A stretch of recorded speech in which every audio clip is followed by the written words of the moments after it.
1956 సంవత్సరం వరకు Valmiki community schedule tribe లో నమోదై ఉండేది.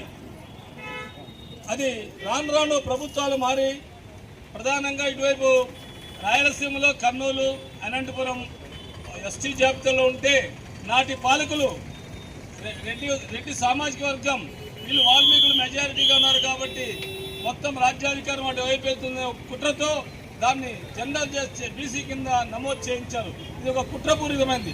తర్వాత వాల్మీకి సోదరులంతా కలిసి దాదాపు 10 సంవత్సరాలుగా వాల్మీకి రిజర్వేషన్ పోరాట సమితి పేరుతో బీఆర్ఎస్ఎస్ పేరుతో పెద్ద భారీ ఎత్తున రాష్ట్ర వ్యాప్తంగా అనేక పోరాటాలు చేశారు, అరెస్ట్ అయ్యారు, కేసులు కట్టారు. అయినప్పటికీ కూడా ఈ పాలకులు ఇవాళ బిల్లు పెట్టలేదు.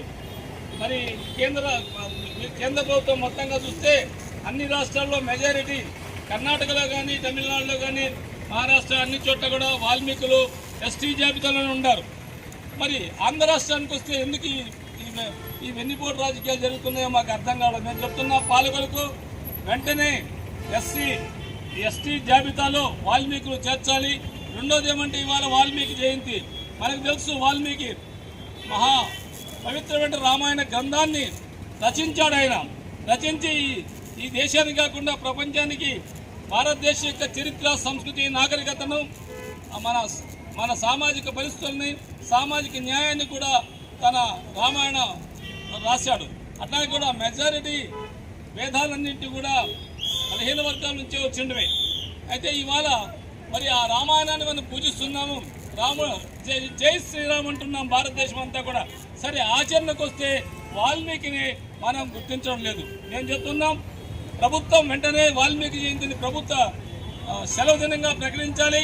అట్లాగే వాల్మీకులను ఎస్టీ జాబితాలో చేర్చి వాళ్ళ యొక్క ఆర్థిక, రాజకీయ, సామాజిక పరిస్థితులు మెరుగుపరచాలని, లేకుంటే జరిగే ఉద్యమంలో మాలమహారంగా మేము పాల్గొని విజయవంతం చేస్తామని హెచ్చరిస్తున్నాం. జై భీమ్, జై వాల్మీకి. జై వాల్మీకి, జై వాల్మీకి. ఈరోజు మన వాల్మీకి జయంతి సందర్భంగా దేశవ్యాప్తంగా అంగరంగ వైభవంగా మన ఆరాధ్య పురుషుడి యొక్క రామాయణాన్ని సామాన్యుడికి సైతం తెలియజేసినటువంటి మహాపురుషుడు మన యొక్క ఆది గురువు వాల్మీకి మహర్షి. ఆ యొక్క వాల్మీకి మహర్షి యొక్క జయంతిని కేవలం ఈరోజు స్వార్థపూరితమైనటువంటి రాజకీయాల ద్వారా కావచ్చు, లేదా ఆధిపత్య కులాల ఆధిపత్యంలో కావచ్చు, ఈరోజు కేవలం వాల్మీకులకు ఈ యొక్క వాల్మీకి జయంతి పరిమితం చేయడం, ఇది మనకు సంబంధం లేదు అనుకోవడం అనేది ఏదైతే ఉందో దాన్ని మనందరం కూడా అవమానంగా భావించాలి. ఈరోజు సనాతన ధర్మం గురించి మనం మాట్లాడుతున్నటువంటి సందర్భంలో సనాతన ధర్మానికి మూల పురుషుడు వాల్మీకి మహర్షి వారు. అటువంటి మహర్షి యొక్క జయంతిని ఈరోజు అందరం కూడా, హిందువులందరం కూడా జరుపుకోవాల్సినటువంటి ఆవశ్యకత ఉంది. నేటి యువతకి ఆ యొక్క వాల్మీకి మహర్షి యొక్క గొప్ప మహర్షి యొక్క విషయాలను, ఆయన సిద్ధాంతాన్ని, ఆయన ఏదైతే మన సమాజానికి అందించినటువంటి ఏదైతే రామాయణం ఉందో ఆ రామాయణాన్ని అందరికీ కూడా తెలియజేయాల్సిన బాధ్యత మనందరిపైన ఉంది. అదేవిధంగా ఈరోజు వాల్మీకి కులానికి సంబంధించి ఈరోజు భారతదేశ వ్యాప్తంగా గ్రామాన కూడా ఈరోజు వాల్మీకులు ఉన్నారు. కానీ ఈ యొక్క వాల్మీకులను ఒక ప్రాంతంలో ఒకలాగా, మరో ప్రాంతంలో ఒకలాగా చూసేటటువంటి పరిస్థితిని మనం గమనిస్తున్నాం. కొన్ని కులాలకు ఈరోజు ఢిల్లీలో ఉన్నా, లేదా పంజాబ్లో ఉన్నా, ఆంధ్రాలో ఉన్నా, తెలంగాణలో ఉన్నా అందరికీ కూడా రిజర్వేషన్ సమానమైనటువంటి రిజర్వేషన్లు ఉన్నాయి. కానీ మన యొక్క కొన్ని కులాలు ఏవైతే బీసీ కులాలు ఉన్నాయో వాటిని విడదీస్తూ ఈరోజు వాల్మీకుల్ని అనేక సందర్భాల్లో ఒక్కొక్క ప్రాంతంలో ఒక్కొక్క విధంగా చూస్తారు. కర్ణాటకలో, మహారాష్ట్రలో, రాజస్థాన్లో, లేదా మన ప్రాంతంలో సైతం ఉత్తర కోస్తాంధ్రలో ఒక విధంగా, ఈరోజు రాయలసీమ ప్రాంతంలో ఉండే వాల్మీకులు ఒక విధంగా చూస్తున్నారు. దీన్ని ఎట్టి పరిస్థితుల్లో కూడా సహించకూడదు. ఎందుకంటే వాల్మీకులు కొండ కోనల్లో జీవిస్తూ ఒక అణగారినటువంటి కులాలతో సమానంగా ఈరోజు చూసేటువంటి పరిస్థితి వచ్చింది. కాబట్టి మనందరం కూడా సామాజికంగా, ఆర్థికంగా, రాజకీయంగా ఎదగాలంటే ఎస్టీలో ఖచ్చితంగా చేర్చాలనేసి భారతీయ జనతా పార్టీగా మొన్న అసెంబ్లీలో సైతం మా యొక్క భారతీయ జనతా పార్టీ ఎమ్మెల్యే పార్థసారి గారు దీని గురించి మాట్లాడడం జరిగింది. ఖచ్చితంగా ఈ యొక్క పోరాట సమితితో మేము భాగస్వాములు అవుతాం.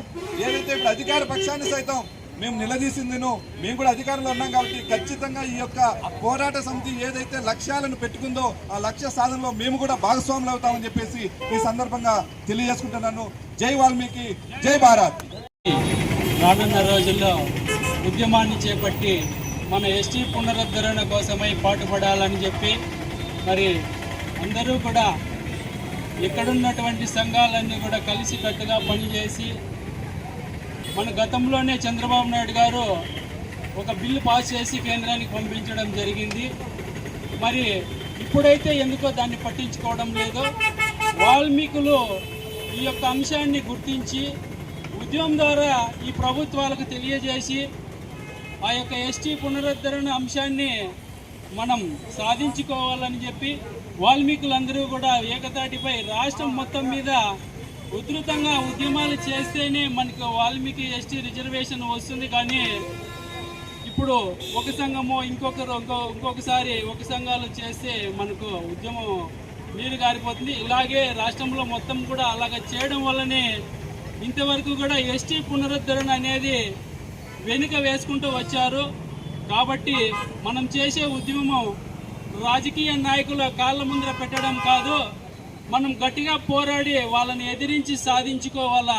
సాధించుకుంటేనే వస్తుంది, కానీ అడుక్కుంటూ పోతే మనకి ఎస్టీ పునరుద్ధరణ అనేది రాదు. కాబట్టి వాల్మీకులందరూ కూడా గమనించి ఉద్యమాలు చేయడానికి మరింత బలోపేతంగా సంఘటితం కావాలని చెప్పి మనవి చేసుకుంటున్నాం. జై వాల్మీకి, జై వాల్మీకి.